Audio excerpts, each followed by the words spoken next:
சுகம் Siddha YouTube TV சேனல்களுக்கு வணக்கம். நாம் இன்னைக்கு இந்த பதிவில் என்ன பார்க்கணும்னா, இன்னைக்கு நிறைய பேருக்கு வந்து பார்த்தீங்கன்னா சிறுநீரக சார்ந்த பிரச்சனை நிறையா காணப்படுது. அதனால வந்து பார்த்தீங்கன்னா முதல்ல இதுக்கான ஆரம்ப அறிகுறி என்னன்னு கேட்டிங்கன்னா சர்க்கரை வியாதி.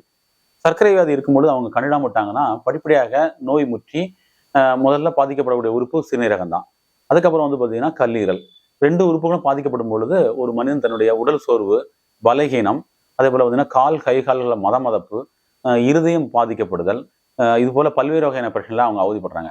அதுக்கப்புறம் வந்து பார்த்தீங்கன்னா படிப்படியாக நாளடைவில் வந்து பார்த்தீங்கன்னா சிறுநீரகம் வந்து பார்த்தீங்கன்னா அந்த நெப்ரான்ஸ் வந்து பார்த்தீங்கன்னா சிறுநீரகத்தை பிரிக்க முடியாத நிலை காணப்படுது.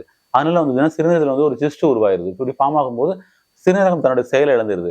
அப்போ இதை சரி பண்றதுக்கு நம்முடைய பெரியவர்கள் வந்து பார்த்தீங்கன்னா மூலிகை மருத்துவத்தை கொடுத்துருக்காங்க. இந்த மூலிகை மருத்துவத்தை வந்து பார்த்தீங்கன்னா தினமும் காலை மாலை அதாவது 2 வேளையிலும் வெறும் வயதுல கஷாயம் செஞ்சு சாப்பிடும் பொழுது சிறுநீரகம் வந்து ஆரோக்கியமான வழியில நமக்கு வந்து சின்ன குழந்தைகளுக்கு எப்படி இருக்குமோ அதே போல ஃப்ரெஷ்ஷா இருக்கும், ஃப்ரெஷ்ஷாக காணப்படும். அதே போல சிறுநீரகம் வந்து பார்த்தீங்கன்னா தன்னுடைய பலத்தை வந்து அதிகரிக்கும். இப்போ நிறைய பேருக்கு வந்து பார்த்தீங்கன்னா சிறுநீரகம் செயலிழந்த பிறகு வந்து பார்த்தீங்கன்னா டயாலிஸ் பண்ணுவாங்க. டயாலிஸ் பண்ணிட்டு இருக்கும்போது நாளடைவில் டாக்டர்ஸ் வந்து பார்த்தீங்கன்னா தண்ணீர் அளவு குறையாதான் குடிக்க சொல்லுவாங்க. அதுக்கப்புறம் நான் பார்த்தீங்கன்னா உடல், முகம், கை கால்லாம் வீங்க ஆரம்பிச்சிடும். அதுக்கப்புறம் டயாலிஸ் தான் தீர்வுங்க மாதிரி நிலைக்கு நம்ம தள்ளப்பட்டுருவோம். அப்போ ஒரு மனிதனுடைய வாழ்நாள் உள்ள சிறுநீரகம் செயல்பாடு குறையும் பொழுது அவனுடைய வாழ்நாளும் குறைந்து போகிறது நம்ம கண்கூட பார்க்க முடியும்.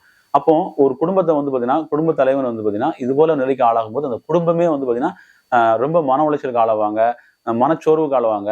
அதனால எந்த வேலையும் அவங்களால செய்ய முடியாது. வாழ்க்கையில இருளடைந்த போல நிலையோடு காணப்படுவார்கள். அப்படிப்பட்ட நிலையை மாற்றுவதற்கு நம்முடைய முன்னோர்கள் வந்து ஒரு அற்புதமான தீர்வுகளை நம்ம கொடுத்துருக்காங்க.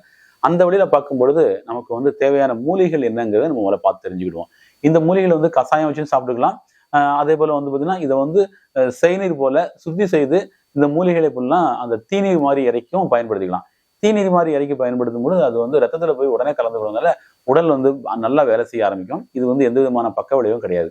இதுக்கு தேவையான மூலிகைகள் என்னன்னு பார்த்தீங்கன்னா சிறுகன் பிழை, பெருநெருஞ்சில், சிறுநெருஞ்சில், அதே போல மாவிலிங்கப்பட்டை, குறுந்தொட்டி வேறு, அதே போல வெள்ளரி விதை, நீர்முள்ளி விதை, அது சமூலமா எடுத்துக்கலாம். சமூலமா எடுக்கிறது ரொம்ப சாலை சிறந்தது.